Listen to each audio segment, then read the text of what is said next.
Labadiena kanalo Mozerio žinios prenumeratoriai, man brangus ir mėly Mozerio radio klausytojai.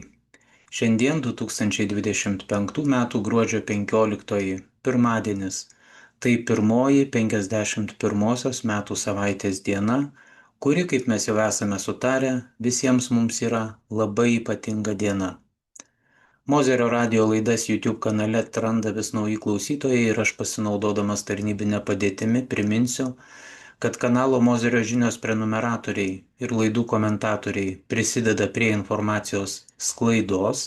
Na, o tie iš jūsų, kurie nori tapti laidų bendraautoriais ir prisidėti prie mano veiklos ir darbų tęstinumo ne tik gerų žodžių, turite galimybę tai padaryti, tapdami kanalo Mozerio žinios oficialiais nariais. Tam tikslui ieškokite kanale funkcijos prisijungti arba, jei tai anglų kalba, funkcijos join. Visiems jums esu dėkingas, o šiandieną ypatingai dėkoju prie kanalo prisijungusiems naujiems mūsų bendruomenės nariams ir nuo šiol jau ir Mozerio radio laidų bendraautoriams Linai iš Saulės miesto Šiaulių, o taip pat Laimutei ir Simonai. Kaip įprasta, nuo mums ypatingo pirmadienio iki nemažiau ypatingo penktadienio imtinai, kalbamės apie politiką ir visą kitą, kas su tuo yra susiję. Šiandien pratęsime jūsų nemažo susidomėjimo sulaukusios temos nagrinėjimą apie gruodžio 4 Vilniaus apygardos teismo priimtą apkaltinamąjį teismo nuosprendį Remigijui Žemaitaičiui, kuriuo jis yra pripažintas kaltu dėl 2 nusikaltimų padarymo - neapykantos skatinimo ir kurstymo prieš žmonių grupę dėl jų tautybės, o taip pat viešų pritarimų tarptautiniams nusikaltimams, jų neigimu ar šiurkščiu menkinimu. Sutarėme, kad nepasakosiu jums to, ką šią temą jūs greičiausiai jau esate girdėję, o atkreipsiu dėmesį į tas mano vertinimų svarbias detalės, kurios, kaip sakoma, liko už kadro. Pirmojoje šią temą laidoje nagrinėjome štai šį Remigijaus Žemaitaičio pasisakymą, dėl kurio jis yra pripažintas kaltu. Cituoju ryžą. Citatos pradžia. Pasirodo, be Putino dar vieni gyvuliai atsirado pasaulyje - Izraelis. Reikia tik konstatuoti, kad ši mokykla buvo pastatyta ES finansų dėka. Po tokių įvykių nelieka nuostabos, kodėl gimsta tokie pasakymai. Lipo žydas kopėčiom ir nukrito netyčiom. Imkit vaikai pagaliuką ir užmuškit tą žyduką. Kas turi dar nutikti, kad Izraelis suprastų, kad tokios provokacijos ir tokie veiksmai tik dar labiau kelia pyktį ir kartu neapykantą žydams ir jų tautai. Citatos pabaiga. Jei atidžiai manęs klausėtės, tai manau nepraleidote pro ausis mano pasakytų žodžių. Cituoju ryžą. Kodėl ryžą? Tuo jums paaiškinsiu. 2025 m. gruodžio 6 d.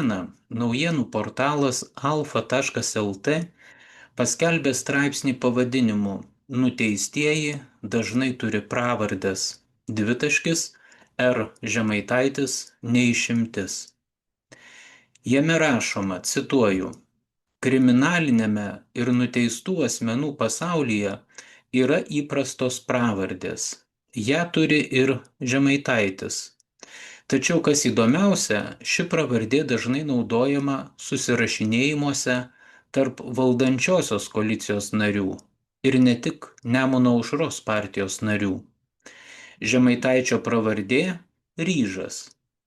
Jis nėra raudonplaukis, tad tai nieko bendro neturi su jo plaukų spalva.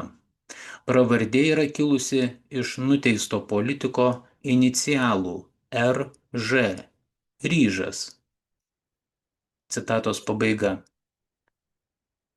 Galima būtų rimtai į visą tai nežiūrėti, vertinti tai kaip nevykusį, gal ne laiku ir ne vietoje pasakytą pokštą. Tačiau pats dažnai mėgstu kartoti, kad dėlionė yra toks žaidimas, kuriame svarbi net ir pati menkiausia detalė. Todėl norint pamatyti visą paveikslą, kiekviena detalė turi būti savo vietoje. Taip, manau, yra ir šiuo atveju. Nes paskleisti žinią, kad Remigijus Žemaitaitis turi pravardę Ir tai susijęti su faktu, kad jis buvo pripažintas kaltu, taigi, kad yra nuteistasis. Šiuo konkrečiu atveju to lygu pasakymui, kad Remigijus Žemaitaitis yra linkęs nusikalsti. Arba to lygu pasakymui, kad Remigijus Žemaitaitis priklauso tam kitam visuomenės užribyje esančiam nuteistųjų luomui. Arba kad mažų mažiausiai bendrauja su nuteistaisiais ar nusikalsti linkusiais asmenimis. Atkreipkime dėmesį, kad mano cituotame straipsnėje yra kaip tik tai ir pabrėžiama, kad įdomiausia yra tai, jog ši pravardė dažnai naudojama susirašinėjimuose tarp valdančiosios koalicijos narių ir ne tik Nemuno aušros partijos narių. Taigi suprask, valdančiosios koalicijos nariai, įskaitant ir Nemuno aušros partijos narius, yra ta nuteistųjų kasta, tas visuomenės užribyje esantis luomas. Suprask, joks padorus žmogus pravardžių neturi. O jei turi, tai suprask, jis yra nuteistasis, arba suprask, jam nėra svetimas kriminalinis pasaulis, su kuriuo greičiausiai jis palaiko artimus ryšius. Nežinau, kaip jūs, mėly klausytojai, bet aš prisipažinsiu. Aš taip pat turiu pravardę, tad verčiau būkite su manimi atsargus. Pasikartosiu, nesu pats didžiausias Remigijaus mylėtojas ir jam tikrai neadvokatauju ir neadvokatausiu. Turiu tam savų argumentų, o ir pastaruoju metu Lietuvos politikos padangėje vyraujantys vėjai sukelia man įvairių minčių apie tai, kas čia iš tiesų vyksta ir kas yra kas. Bet apie tai gal jau kitose mūsų laidose. Šiandieną panagrinėkime dar vieną, ne Ryžo, o Remigijaus Žemaitaičio pasisakymą, dėl kurių jis yra pripažintas kaltu dėl neapykantos kurstymo kitai tautai. Tas pasisakymas skamba taip, cituoju: Mes, lietuvių tauta, niekada neturime pamiršti žydų ir rusų, kurie labai aktyviai prisidėjo prie mūsų tautos naikinimo. Taigi politikas Remigijus Žemaitaitis šiuo pasisakymu ragina nepamiršti dviejų tautų - žydų ir rusų, kurie aktyviai prisidėjo prie lietuvių tautos naikinimo. Aš nepritariu tokiam pasisakymo tekstui tuo aspektu, kad jame yra kaltinamos tautos.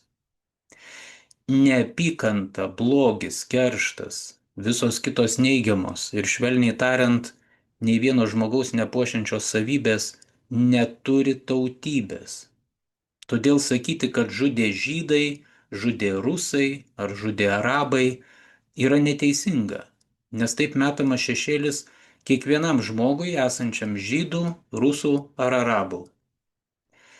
Bet jeigu grįšime prie teismo apkaltinamojo nuosprendžio, būtina pabrėžti, kad Remigijus Žemaitaitis yra kaltinamas neapykantos kurstimu prieš ką? Taip, jūs esate teisūs, prieš žydus.